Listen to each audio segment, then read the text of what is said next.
Hello everyone, फिर से एक नए वीडियो में आप लोग का स्वागत है। आज मैं आप लोग को नया चैप्टर प्रायिकता बताने वाला हूं। तो ये भी बहुत ज़्यादा इम्पोर्टेंट है और बहुत ज़्यादा इजी है। ये चैप्टर बहुत ही सिंपल फार्मूला लगता है इसमें, उसको यूज करके आप सभी क्वेश्चन को सोल्यूशन कर सकते हैं। बहुत ही सिंपल ये चैप्टर है, तो इसीलिए आप इस वीडियो को शुरू से लेकर के अंत तक जरूर देखिए, ताकि आप 100% क्वेश्चन को इजी से सोल्यूशन कर सके। और आज मैं आपको जितना भी पॉइंट इसमें बताने वाला हूं, सभी के सभी 2024 के लिए इम्पोर्टेंट है। अगर आपको ये वीडियो अच्छा लगे तो वीडियो को लाइक कीजिए और अपने दोस्तों के साथ शेयर जरूर कीजिए। साथ ही साथ चैनल को सब्सक्राइब करके बेल आइकन को प्रेस करके ऑल नोटिफिकेशन को ऑन कर दीजिए, ताकि आपको लेटेस्ट वीडियो का अपडेट समय समय पर मिलते रहे। चलिए, तो आज का वीडियो हम शुरू करते हैं। सबसे पहले हम फार्मूला लिखते हैं, उसके बाद आगे हम डिस्कस करेंगे। तो ये ध्यान देना है। देखिए, पीई बराबर, मतलब कोई ये घटना होगा, प्रोबेबिलिटी ऑफ ई के अनुकूल कोई घटना होगा जिसको हम पीई से इंडिकेट करेंगे। जहां पे ई लिखे हैं तो वहां पे जो घटना होगा उसका हम नाम लिखेंगे ई के जगह पे। तो वो क्वेश्चन में आपको कंसेप्ट क्लियर हो जाएगा। तो मेन आपको पहले फॉर्मूला देख लेना है। चलिए, तो यहाँ पे लिखेंगे ई के अनुकूल ई के अनुकूल परिणामों की संख्या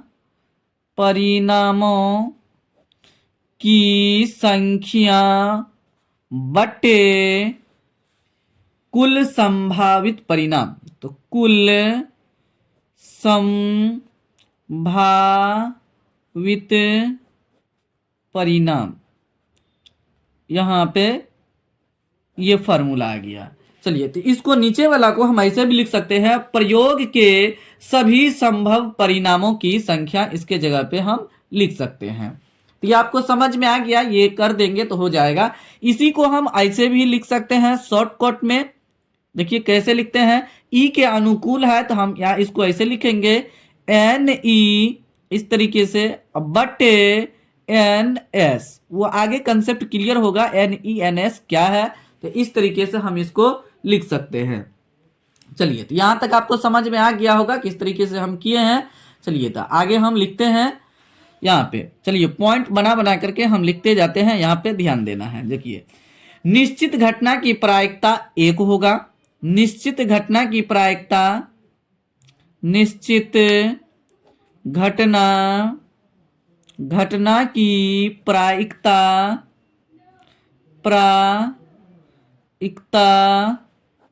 1 होता है। तो ये ध्यान देना है, ये सब बहुत ज़्यादा इंपॉर्टेंट है। ये सब पॉइंट जो लिख रहे हैं तो ये आप ध्यान में रख लेते हैं। अब 100% इससे क्वेश्चन पूछा जाएगा, जो आज हम आपको पॉइंट बता रहे हैं। और इस फार्मूला से हम क्वेश्चन को सोल्यूशन करने वाले हैं आगे। तो ये ध्यान देना है। चलिए, तो अनिश्चित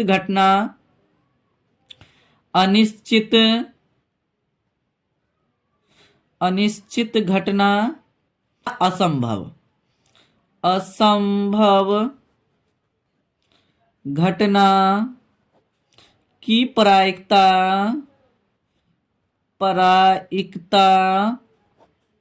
0 होता है। जो घट नहीं सकता है, पूरा घटना को कैसे डिनोट करेंगे, तो ये ध्यान देना है। उसको पूरा घटना बोलते हैं।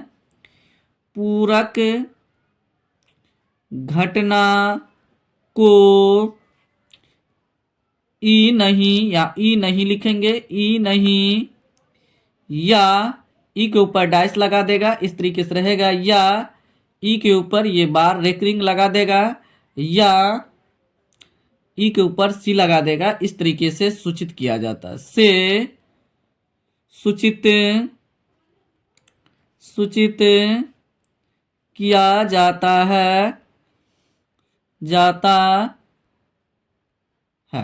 तो इम्पोर्टेंट ये दोनों था। ये इस तरीके से आएगा, तो मतलब कभी नहीं लिखा हुआ रहेगा, कभी ई पे ऊपर डैश रहेगा, या रेकरिंग लिखा हुआ रहेगा। ये थोड़ा हायर क्लास में ये सब लिखा हुआ रहता है, तो ये ध्यान देना है। तो उस समय समझ जाएंगे। नहीं लिखा हुआ रहेगा तो ई नहीं, घटना पूरा घटना होगा, मतलब घटना नहीं होने की प्रायिकता, तो ई लिखा हुआ रहेगा, ई नहीं, या ई के ऊपर डैश, कभी ई के ऊपर रेकरिंग लिखा हुआ रहेगा। तो ये समझ जाना है आपको। चलिए, आगे ध्यान से देखना है। देखिए, घटना घटने की प्रायिकता को यहां लिखते हैं, घटना घटने घटने की प्रायिकता प्रायिकता को पीई से सूचित किया जाता है। घटना नहीं घटने की प्रायिकता को यहां लिखेंगे घटना नहीं घटने की प्रायिकता को पी ई नहीं या ऊ के ऊपर रेकरिंग लगा देंगे। अभी जो आपको इसमें बताए थे तो यही वाला बात हो गया। पी नहीं से ई डैश लिखा हुआ रहेगा या नहीं लिखा हुआ रहेगा, इसके इस तरीके से ई के बगल में से सूचित किया जाता है, सूचित किया जाता है। घटना घटने की प्रायिकता और घटना नहीं घटने की प्रायिकता का योगफल एक होता है। मतलब घटना घटने की प्रायिकता पीई अजोड़ पी ई और नहीं, इस बार हम लिख देते हैं नहीं, दोनों का योग एक के बराबर होता है। तो ये भी बहुत ज्यादा इंपॉर्टेंट हो गया क्योंकि ये भी कई बार पूछा जा चुका है और बराबर पूछते ही रहता है, तो ये ध्यान देना। तो कभी कभी घटना नहीं घटने की प्रायिकता कुछ दे देगा और कहेगा घटना घटने की प्रायिकता कितना होगा, तो हम क्या करेंगे एक में से इसको हम घटा देंगे तो हो जाएगा। तो ये भी बहुत ज्यादा इंपॉर्टेंट फॉर्मूला है, इसको आप ध्यान में रखिए और ऑब्जेक्टिव में भी ये पूछा जाता है। तो चलिए ये आपको समझ में आ गया होगा। देखिए ये जो है ना इसका पीई प्रोबेबिलिटी ऑफ ई, इसका जो मान होगा 0 के बराबर हो जाएगा, 0 के बराबर हो जाएगा और 0 से बड़ा होगा। पीई का जो मान जब भी आएगा किसी घटना का प्रायिकता जो हम निकालेंगे कैलकुलेशन करके, तो पीई जब कोई भी घटना होगा तो उसका मान 0 के बराबर होगा और 0 से बड़ा होगा, 1 के बराबर होगा, 1 से छोटा होगा, इसके बीच में ये रहेगा। तो ये भी बहुत ज्यादा इंपॉर्टेंट है। तो ये सब ऑब्जेक्टिव में पूछा जाएगा, जो आज हम आपको बता रहे हैं सभी के सभी ऑब्जेक्टिव में पूछा जाएगा। तो ये ध्यान देना है आपको।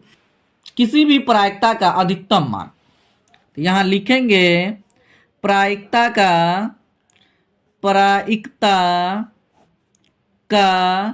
अधिकतम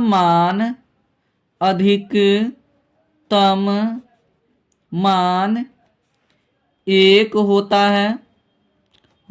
तो ये भी ऑब्जेक्टिव के लिए बहुत ज़्यादा इंपॉर्टेंट है। और प्रायिकता का न्यूनतम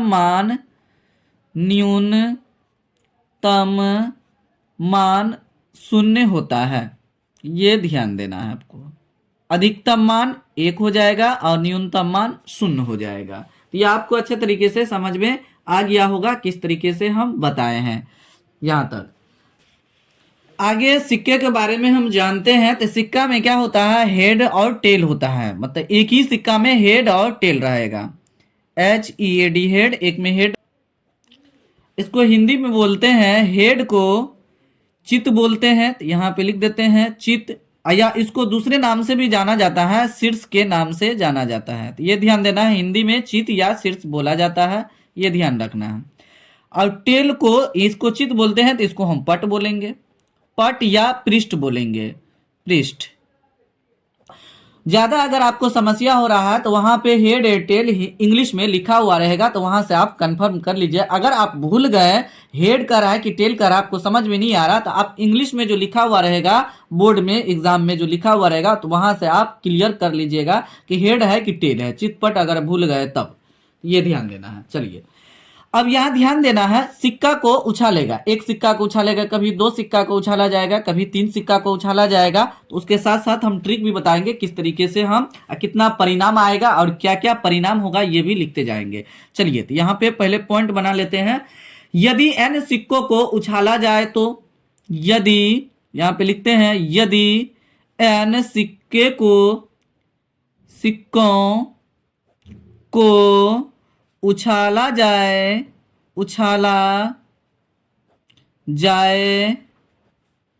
तो कुल संभावित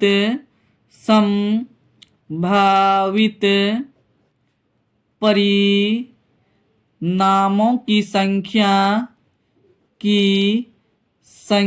बराबर 2n हो जाएगा। ये इसका फॉर्मूला हो गया। कभी कभी ऐसा पूछ लेगा, ये ध्यान देना है। तो ये भी बहुत ज्यादा इंपॉर्टेंट है। मतलब n सिक्कों को उछाला जाए तो कुल संभावित परिणाम 2n हो जाएगा। तो जहां n क्या हो जाएगा, यहां ध्यान देना है। जहां n 1 2 3 4 कहने का मतलब ये प्राकृत संख्या रहेगा। अगर एक सिक्का को उछालेगा मतलब ये सिक्कों की संख्या हो गया, ये ध्यान देना है। तो ये हो गया 2n, तो मतलब सिक्का एक सिक्का है तो पावर 1 रख देंगे। जब 2 सिक्का है तो 2 रख देंगे। 3 सिक्का है तो n बराबर 3 रख देंगे। इस तरीके से हम रख देंगे तो हो जाएगा। ये सिक्कों की n बराबर सिक्कों की संख्या हो गया। तो ये समझ में आ गया होगा। चलिए, तो एक सिक्का को उछालेगा। अब 2 क्यों लिखे हैं यहाँ पे, क्योंकि सिक्का में हेड और टेल 2 बात होता है, तो इसीलिए 2 लिखा गया। और सिक्का को उछाला जाएगा तो उस पर पावर n, एक सिक्का को उछाला जाएगा तो 2n बराबर 2 हो जाएगा। अब कौन कौन होगा आगे हम बता रहे हैं। चलिए पहला नंबर यहाँ पे लिख रहे हैं, तो ये ध्यान देना है। एक सिक्कों को उछालने पर, यहाँ लिखते हैं एक सिक्कों को उछालने पर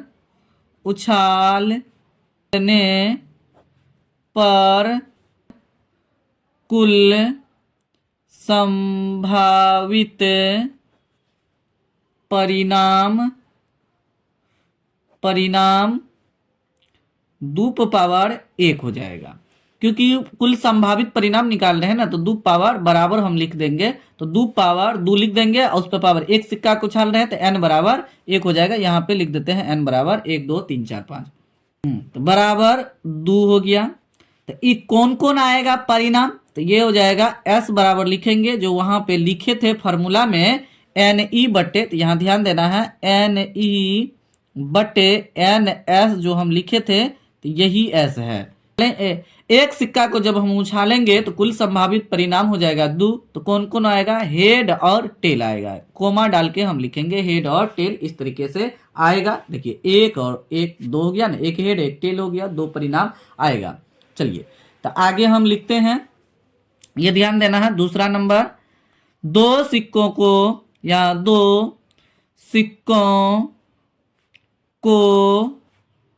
उछालने पर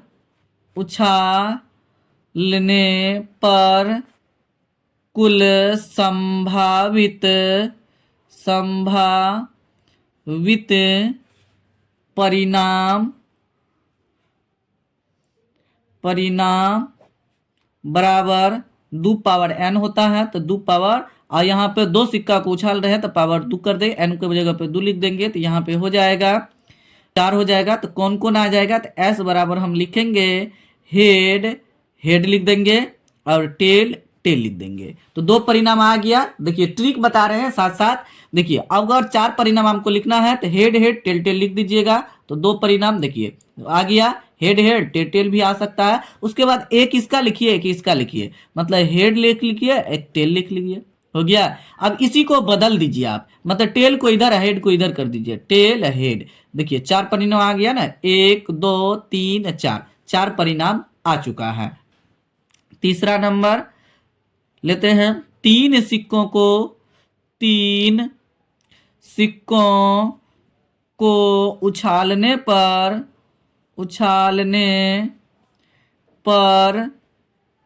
कुल संभावित परिणाम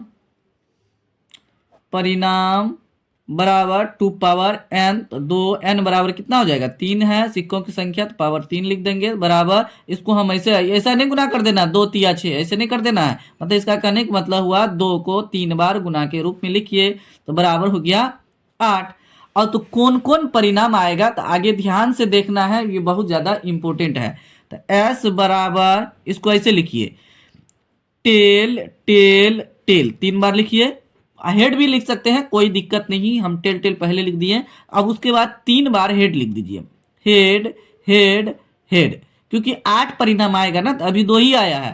तो अब क्या कीजिए, 2 इसका ले लीजिए, 1 इसका ले लीजिए, मतलब टेल 2 बार लिखिए, 1 बार हेड लिख दीजिए, 3 बार आ गया। अब इसी को क्या कीजिए, ये जो हेड अकेला है इसमें, इसको बार बार जगह पोजीशन को बदलिए। मतलब यहाँ पे है तो इसको इसके जगह पे दीजिए, तो टेल ये यहाँ पे, इसको यहाँ पे दीजिए, हेड टेल हो गया। देखिए कई बार आ गया, 1 2 3 4 बार हो गया, 4 और चाहिए तो हेड को अब यहाँ दीजिए, हेड टेल टेल हो गया। देखिए कई बार आया, 1 2 3 4 5 बार आ चुका है। तो यहाँ पे क्या किए थे, टेल टेल 2 बार लिए थे, हेड 1 बार लिए थे। अब हम क्या करेंगे, हेड हेड 2 बार ले लेंगे और टेल को 1 बार ले लेंगे। हो गया, यहाँ पे एक नया बन गया। अब देखिए टेल को अब बारी बारी से पोजीशन बदलिए, तो यहाँ नीचे लिख देते हैं, तो यहाँ हेड टेल हेड लिख देंगे। देखिए यहाँ टेल को इधर कर दिया, हेड को उधर कर दिए, तो ये हो गया। अब टेल को यहाँ डालिए, तो ये हो जाएगा टेल हेड हेड हो जाएगा। इस तरीके से 8 आ गया होगा, 1 2 3 4 5 6 7 8 आ गया ना, टोटल 8 परिणाम।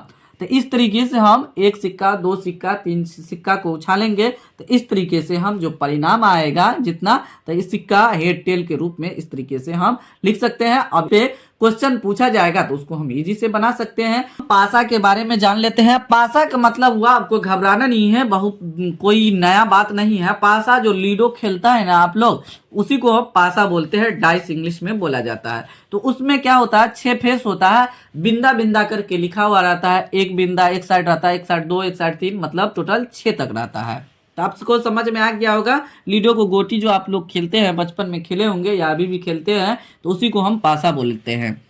तो पासा में क्या होगा, 6 फेस रहेगा, तो 1 से 6 नंबर तक उसमें रहेगा। एक पासा को जब हम उछालेंगे तो कुल संभावित परिणाम 6 हो जाएगा। यदि यहाँ पे लिखेंगे, यदि n पासों को उछालने पर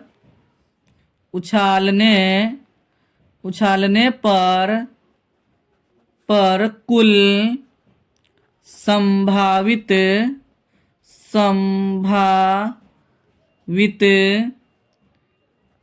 परिणामों की संख्या बराबर 6 पे पावर n। तो यहाँ 6 इसलिए लिखे क्योंकि डाइस में जो पासा रहता है उसमें 6 फेस रहता है, इसलिए 6। और एक पासा को उछालेंगे तो मतलब यहाँ पे n के जगह पे 1 डालेंगे, 2 पासा को उछालेंगे तो n के जगह पे 2 डालेंगे। तो यहाँ पे अभी एक ही पासा को उछाल रहे हैं, तो यहाँ पे जहाँ n बराबर, यहाँ लिखेंगे जहाँ n बराबर 1 2 3 4, ये पासे की संख्या हो जाएगा। तो यहाँ लिखेंगे पासों की संख्या, n जो है पासों की संख्या है, उसके जगह पे 1 2 3 यूज होगा, हो गया। तो एक पासे को उछाला जाएगा तब क्या होगा, देखिए एक पासे को उछालने पर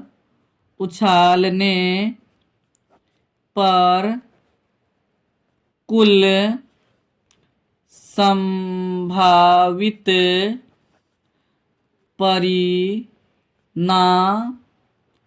परिणाम बराबर, यहाँ पे लिख देते हैं 6 पावर n। तो यहाँ हो गया 6 पावर n, 1 है, पासे की संख्या 1 है, तो n बराबर 1 हो जाएगा। उसके बाद हम यहाँ इसको लिख सकते हैं 6। तो कौन कौन आएगा, तो यहाँ पे सिंपल स्पेस में हम डाल के लिखेंगे, 1 भी आ सकता है, 2 भी आ सकता है। अगर एक पासे को जब हम उछालेंगे लूडो खेलते समय, जब उसको हम फेंकते हैं, कभी 1 आता है, कभी 2 आता है, कभी 3 आता है, कभी 4 आता है, कभी 5 आता है, कभी 6 आता है, मतलब 6 तक आएगा। यहाँ पे 1 से लेकर के 6 तक आएगा, 1 से कम नहीं आएगा और 6 से अधिक नहीं आएगा। कभी कभी अगर पूछ दिया जाएगा, मतलब 7 एक पासे को फेंकने पे 7 आने की प्रायिकता, तो 0 हो जाएगा, क्योंकि इसमें 7 आएगा नहीं, कभी नहीं आएगा एक पासे को जब हम फेंकेंगे। तो चलिए पासे के, अब 2 पासे के बारे में हम जान लेते हैं। तो यहाँ लिखेंगे 2 पासे को उछालने पर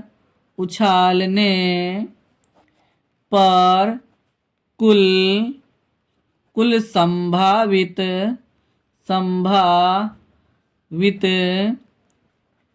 परिणाम बराबर, तो 6 पे पावर n बराबर 6 पावर 2 हो जाएगा, क्योंकि यहाँ 2 पासा है तो n बराबर 2 हो जाएगा। तो ये हो जाएगा 36 हो गया, 6 दूना 12 नहीं लिख देना है, 36 हो जाएगा, 6 गुना 6 36 परिणाम आएगा। जब दो पैसे को हम उछालेंगे तो टोटल 36 परिणाम आएगा। तो अब उसको लिखना कैसे है, 36 परिणाम कौन कौन आएगा, तो बहुत इजी से आप उसको लिख सकते हैं। आपको घबराना नहीं कि 36 आ गया तो हम लिखेंगे कैसे, तो घबराना नहीं है, बहुत इजी से आप उसको लिख सकते हैं 36 परिणाम को। बहुत इजी है, बस आपको करना कुछ नहीं है। आप क्या कीजिए, 6 घर बनाइए, इधर से और इधर से, हॉरिजॉन्टल भी 6 घर बनाइए, इधर भी 6 घर बनाइए। देखिए हम यहाँ बना लेते हैं, 1 घर, 2 घर, 3 घर, 4 घर, 5 घर और 6 घर बना दिए। अब नीचे भी बनाना है, यहाँ सब लाइन में ड्रॉ करना है। देखिए तो हम फास्ट में थोड़ा बना लेते हैं।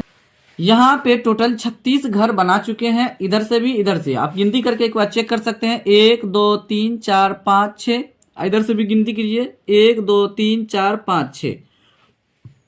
या पूरे काउंट कर सकते हैं आप, 1 2 3 4 5 6 7 8 9 10 11 12 13 14 15 16 17 18 19 20 21 22 23 24 25 26 27 28 29 30 31 32 33 34 35 36।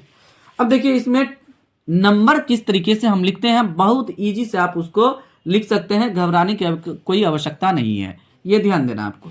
चलिए देखिए, इधर से भी आप नंबर को स्टार्ट कर सकते हैं और इधर से भी स्टार्ट कर सकते हैं, आपकी मर्जी रहेगा किस तरीके से आप लिखना चाहते हैं। तो हम देखिए यहाँ पे बीच में हम कोमा देंगे, कोमा से पहले यहाँ पे 1 लिखते हैं। सब में हम क्या करते हैं, कोमा से पहले 1 लिख लेते हैं, सब में वही करते हैं, कोमा से पहले 1 लिख लेते हैं, कोमा से पहले सब में हम 1 लिख लिए, हो गया। अब यहाँ ध्यान देना है, यहाँ पे हम 2 लिखेंगे, कोमा से पहले सब में हम भर देते हैं, पहले इसमें 1, इसमें 2, इसमें 3, इसमें 4, इसमें 5, इसमें 6 लिख दिए, हो गया। इसमें जो 2 लिखे हैं तो इधर से उधर सब में 2 लिखते जाएंगे, कोमा से पहले, कोमा डाल दे उससे पहले, कोमा से पहले अंदर में देखिए लिखते जाते हैं। देखिए कितना इजी है, और 1 छोड़ते जाते हैं। यहाँ 3 है तो इसमें 3 लिख दीजिए, इसमें भी 3 लिखिए, इसमें भी 3 लिखिए, इसमें भी लिखिए और इसमें भी लिखिए, इसमें 4 लिखिए, इसमें भी लिखना है 4। सब में जो अंक दिखाई दे रहा है यहाँ पे, सब में इधर से उधर लिख देंगे, बायां से दाएं की ओर। तो यहाँ पे देखिए कितना इजी है, बस आसान से आप लिख सकते हैं। 5 यहाँ लिख दिए, 5 लिख दिए, 5 लिख दिए, यहाँ पे 5 लिखिए। चलिए यहाँ 6 है तो 6 लिख देंगे, 6 लिखा गया। देखिए ये मेरा 36 बार आ चुका है। उसके बाद देखिए, अब उसके बाद इसमें क्या कीजिए, बदलते जाइए। यहाँ पे 1 2 3 4 5 6, फिर इसमें यहाँ पे लिखेंगे 1 2 3 4 5 6। सभी में हम वही बात करेंगे, 1 2 3 4 5 6 सब में भरेंगे, 1 2 3 4 5 और 6, 1 2 3 4 5 और 6, 1 2 3 4 5 6, 1 2 3 4 5 और 6। देखिए 36 परिणाम आ गया। इस तरीके से आपको लिखना है, बहुत ही इजी है ना, आपको रटने की आवश्यकता, कुछ करने की आवश्यकता नहीं है, बस 1 2 3 4 5 6 जानते हैं। तो जिस तरीके से आपको बताए हैं उस तरीके से आप इजी से लिख सकते हैं। टोटल 36 परिणाम आ चुका है, आपको लिखना है, आपको घबराना नहीं है। इसमें कुछ क्वेश्चन लेंगे, उसके बाद बनाएंगे। आज के इस एपिसोड में 2024 के लिए बहुत ज्यादा इंपॉर्टेंट पॉइंट बताया गया है, तो आप उन्हें शुरू से लेकर के अंत तक जरूर रहिए बिना स्किप किए हुए। वीडियो अच्छा लगे तो वीडियो को लाइक जरूर कीजिए और अपने दोस्तों के साथ शेयर भी जरूर कीजिए, और साथ ही साथ चैनल को सब्सक्राइब करके बेल आइकन को प्रेस करके ऑल नोटिफिकेशन को ऑन कर दीजिए, ताकि आपको लेटेस्ट वीडियो का अपडेट समय समय पर मिलते रहे। चलिए तो फिलहाल वीडियो को यहीं समाप्त करते हैं, मिलते हैं अगले वीडियो में। तब तक आप लोग इस चैनल के सभी वीडियो को देखते रहिए और ग्रो करने में हेल्प जरूर कीजिए। Thanks for watching this video.